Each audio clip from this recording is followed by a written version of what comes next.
Good morning, everyone. Welcome to the Wednesday, September 11th edition of the MMAOB Daily podcast. I'm your host, as always, Adam Martin. I'll be taking you guys through the latest in the world of MMA. You guys can follow me on Twitter at MMAdamMartin. This podcast is available, as always, at MMAOddsbreaker.com. Go to our YouTube channel. Please like, share, subscribe, tell your friends about it. Also, check me out at bjpenn.com and MMARings.net. So definitely got a few things to talk about today, a few pieces of news, and so call fight announcements. But first thing I wanted to mention was obviously today is September 11th, and it's been 18 years since that really tragic day. I remember it really well, actually. I'm actually turning 31 in a couple of days. I remember September 11th really well. I was in grade 8, and my mom came to pick me up from school at lunch and said that there was a big plane crash, and I had no idea really what that meant at that point. Came home, watched the TV, saw the news, went back to school, and the teacher, Mr. Malver, I remember him, grade 8 teacher, he just said that there was something bad and historic that happened. And at the time, it was really hard to comprehend what that meant because we were so young. I was like 12 or 13. But yeah, I mean, it turned out to be one of the, changing days in American history, right? And world history as well. So as someone who did study history in university and majored in that, definitely want to mention the fact that today is a very, somber day. And just want to remember the people that did lose their lives that day because it was a very important day in history for the wrong reasons. So rest in peace to all the victims and all the first responders that day. It was a long time ago, but we will always remember what happened. Okay, so let's get into today's show. I want to start with Dustin Poirier calling out Conor McGregor. So Dustin Poirier, he's been pretty active on social media in the days since the loss of Habib. At first, he said he might retire, and now he's out there calling out Conor. So I don't blame him. I mean, why not? Why not call out Conor? That's a big fight for both guys.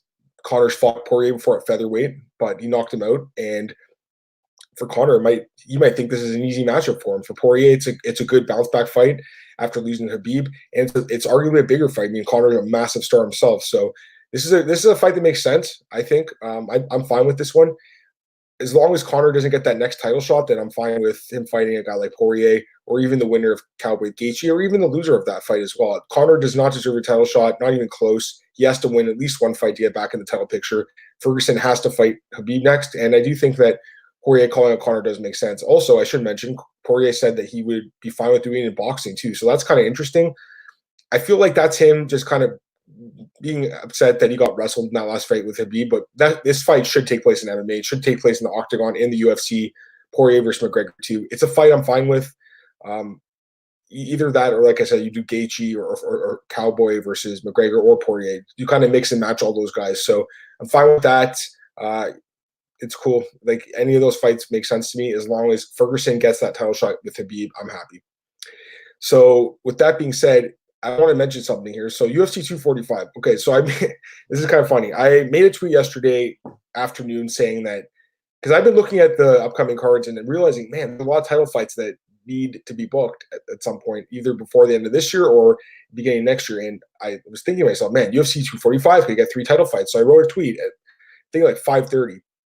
And I had some people respond to me, including Damon Martin, who I respect a lot. And Damon's like, no, I don't think that's going to happen. And other people were saying, the UFC rarely does that.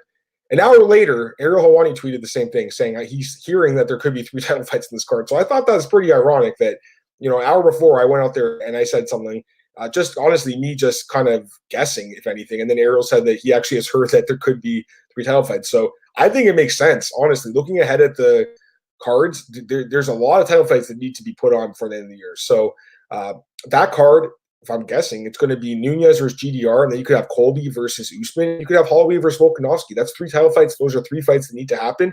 You stack that deck on that card, and you try to have a big pay-per-view.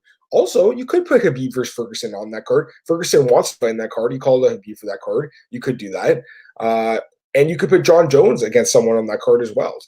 Not only that, but Weili Zhang, she could fight in that card too. She wants to fight in the States. Dana wants to bring her here. So there's like 6 title fights right now that there's like 1 pay-per-view and 6 title fights. So I'm sure the UFC will kind of, move some of those to the beginning of next year in January, February, put those on those pay-per-views. But I have a good feeling that there's going to be 3 title fights on this card. And I think it makes a lot of sense. I just feel like the UFC needs to go out this year with a bang.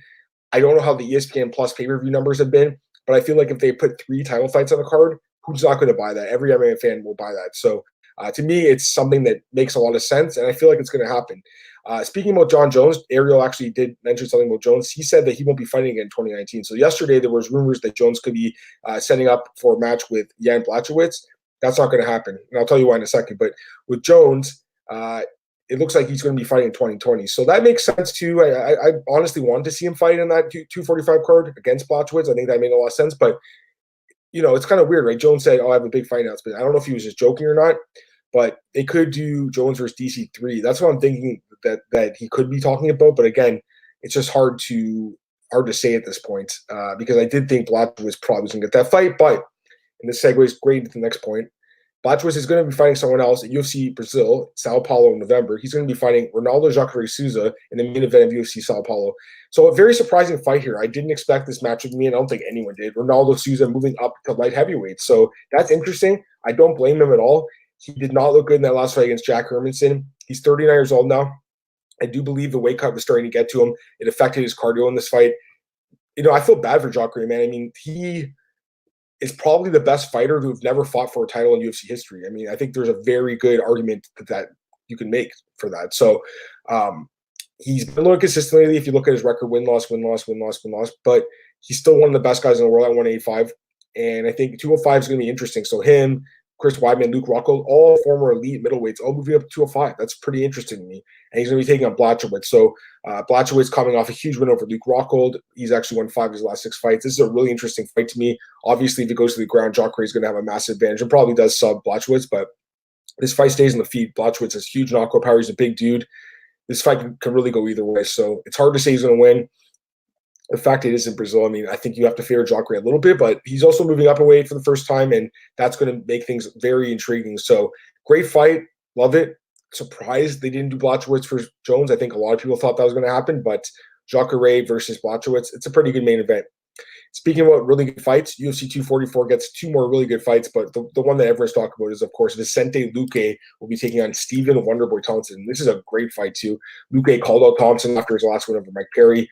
Luque's won 6 straight fights. He's actually 10-2 in the UFC, and he has 9 finishes. Yeah, 9 finishes on a 10 win. So he's an incredible fighter.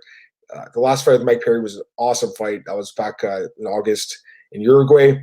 Obviously, rearranged Mike Perry's face. Before that, knocked out Derek Krantz, Byron Barberena, Jalen Turner, Chad LaPriest, and submitted Nico Price. So he's on a great roll right now.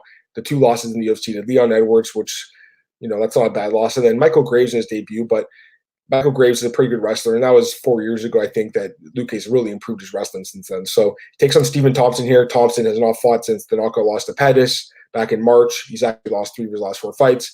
I personally feel like he beat Terrence Hill.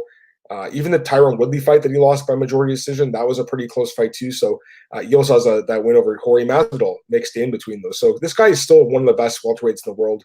The Pettis loss obviously is concerning because he was KO'd in such brutal fashion, but he's taken the requisite time off. 6 months off is smart. He obviously didn't fight in that Greenville card, South Carolina. I think he wanted to really badly because he's from nearby, but I think it was the smart move for him to take time off. This fight with first Luque is going to be a tough one for both guys. Really can go either way. Luque has looked incredible, and he's got knockout power, and he probably will be favored here because of the role he's on, but don't sell Wonderboy short. This guy he's beaten some really good fighters in his career. Masvidal, Robert Whittaker, Rory McDonald. He's had some great wins on his resume. Don't count him out of this fight. It could go either way. And the other fight I mentioned for UFC 244, Hakeem Dawodu will be taking on Julio Arce. It's a really good featherweight bout. Julio Arce has just been great in the UFC. He's 3-1, excuse me. Knocked out Julian Erosa in his last fight with a head kick. Also submitted Daniel Tamer and beat Dan Ige by decision. He has that one split decision loss to Shane Moraes, but other than that, he's looked great. Takes on Hakeem Dawodu, who finally had a great win in his last fight against Yoshinori Horii with the knockout of the night, or performance of the night, I should say, with that brutal knockout at UFC 240. He's 3-1 in the UFC. He's won 3 in a row, also over Kyle Bochniak and Austin Arnett. This is a great matchup between 2 strikers. And Arce actually has a great ground game, too. So I wouldn't just call him a striker, but two guys coming off of head kick knockouts in their last fight. Really could go either way. I guess I kind of favor Arce because I do feel like he's a little bit more well-rounded, but Dawodu finally showed some potential in his last fight, and that's what we were waiting to see. So definitely is a fight can go either way. Also, I should mention that Ryzen and Bellator are doing some sort of tournament. It's mostly a Ryzen tournament They're doing a lightweight Grand Prix, and there's some good fights on here. They actually haven't made the matchups yet, but I should say fighters. So Patricky Pitbull, not Patricio, Patricky will be going to Ryzen for this tournament, so that's pretty cool. Johnny Case is in the tournament.